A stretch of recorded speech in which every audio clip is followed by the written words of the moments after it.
Hey guys, Professor Bill, Comic Book University. Batman Annual number 5. This was a bit of a surprise how good this was. Look, ever so often you wind up getting a new annual that doesn't really focus on Batman, it focuses on somebody else. And that's always risky because, look what it says on top, right? That said, I actually found myself tearing up a little bit towards the end. And it's not even like there was necessarily a sad moment in it. I'm going to explain all that good stuff after we get through who made this comic book. So, There is Hope in Crime Alley by James Tynion IV and James Stokoe. I hope I'm pronouncing that name right. Clayton Cowles is the letterer, Derek Chew on the cover, and Dave Welgotz doing the associating editor. Okay, also with great appreciation to Denny O'Neil after Bill Finger created Batman. So I love that it also says Batman's adventures will continue in Batman number 106 on sale on the 3rd of March. So 3/3/21. But no, I'm not going to be joining you guys for a future state starting on the 6th of next month, the beginning of the new year. This comic book opened up almost with a punch because I am not overly familiar with Stokoe's art. I opened it up and I looked at it. I was like, oh, I'm not going to like this book, am I? I was like, this is one of those books where I'm not even going to find out if there's a good story in here because the art is just such that it's going to be really hard to get into and it's going to be on my mind, almost like a monkey on my back the entire time, right? Because I'm looking at this and it reminds me of Ed Piskor's art.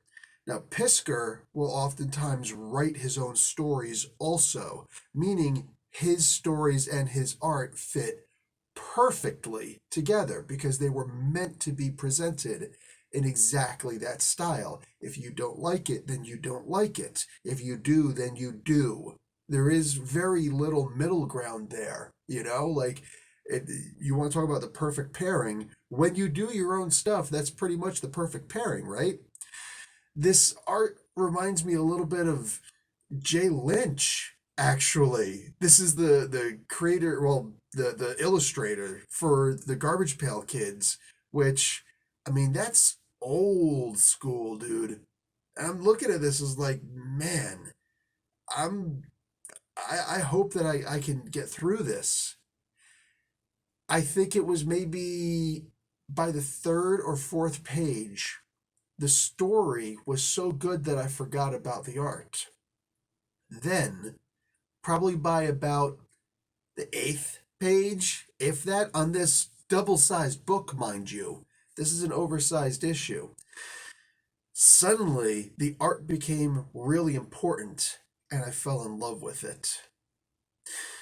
I haven't gone back and reread the book yet, but after I'm finished with all of my reviews for this week, I'm a little late in putting them together. I am going to go back and I'm going to reread this book, knowing what the art's going to be and enjoying it. I'm surprised at how well the art complemented, because mind you, Stokoe, and I hope I'm not butchering his name, does the pencils, his own inks, the colors, he does everything. And seeing the way that it complements this particular story is just golden. When Batman appeared, and he only appears a little bit in this because this is a Dr. Leslie Tompkins story. When he appeared, I'm like, damn, I don't know if I like this. No, I really do. The art was almost confrontational, right? But it is a dark story that seems to get more hope as we go on. And it's the moment where the second time that she says, because you're smart, it was such a heartwarming moment because you realize what she's doing. You realize what she does. There are a couple of pretty good Dr. Leslie Tompkins stories out there. And she's done stories before, or she's done stories.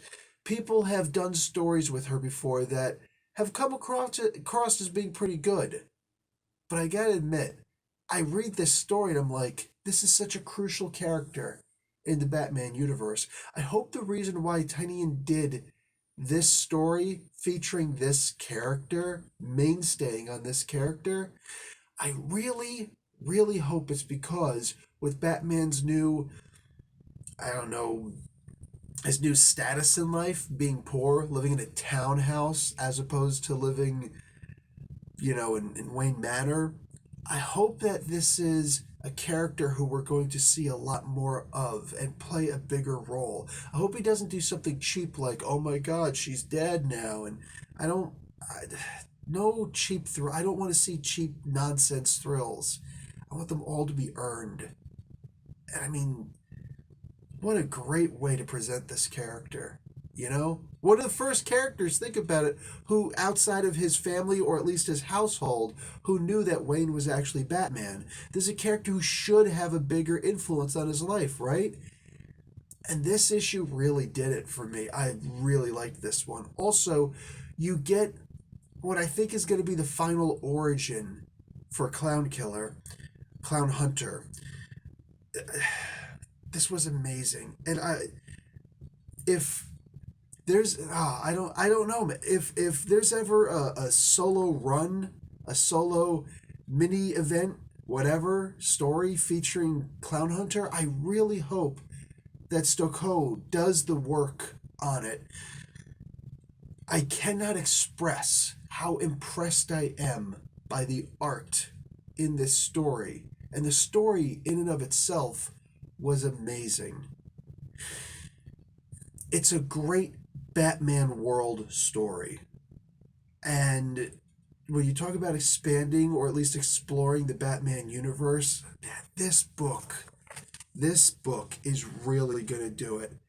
I am so glad that we got that. When we talk about the most recent issue last week of Detective Comics and how Future State is showing up now, and then Mariko Tamaki is going to be taking over for Detective Comics. Somebody, and very wisely said in the comments section there, it's almost like it's pointing out or laying the groundwork for the next writer. Hey, this is who Batman is. Pay attention and write Batman like this. And I feel like it was surprising, though it may seem a little bit mean towards Tamaki. I haven't had any good experiences with Tamaki's work. I haven't enjoyed a single story that she has ever written, even the independent work that she's done. That's just my particular tastes. I see she's on the book, and I'm immediately thinking to myself, I'm very hard prejudging. This is not going to be good. I'm going into the Detective Comics knowing after Future State that it's not going to be good, but really desperately hoping that it will be. I'm hoping that this is going to be the first story where I actually not just like but love what Tamaki does, and I'm hopeful. But that last story was real great. This is who Batman is. Keep Batman and his family like this, and you'll do fine in in the future. And I was like, man, I really wish that Tynion had done the same thing. Well, apparently, I just had to wait. Because you want to talk about Batman's universe. Boom. But this is one of those stories where even if for some reason Tamaki doesn't pay attention to this and that last arc for Detective Comics or anybody else's good Batman stories, we have this and we know what Tynion is capable of doing and what I think he will do. His Joker War. I know there's a lot of people who say, and fairly, they say it very with much fairness. All right, Joker War just wasn't that great after we just had the war of jokes and riddles and the other stuff and all this other stuff that we see. No, you're right, and it was no man's land. That's for sure. But the story continues, and the aftermath continues, making it a story that actually matters. And in a place like DC Comics where no arc matters, no story matters, no run matters, no continuity matters, it's good to see something that does. So there's that. even if you didn't like it, remember that there's that. And I don't think anybody else in DC is doing that right now. So, to be considered. Guys, I enjoyed the hell out of this comic book. This was right up my alley. This one hit me, like I said, towards the end.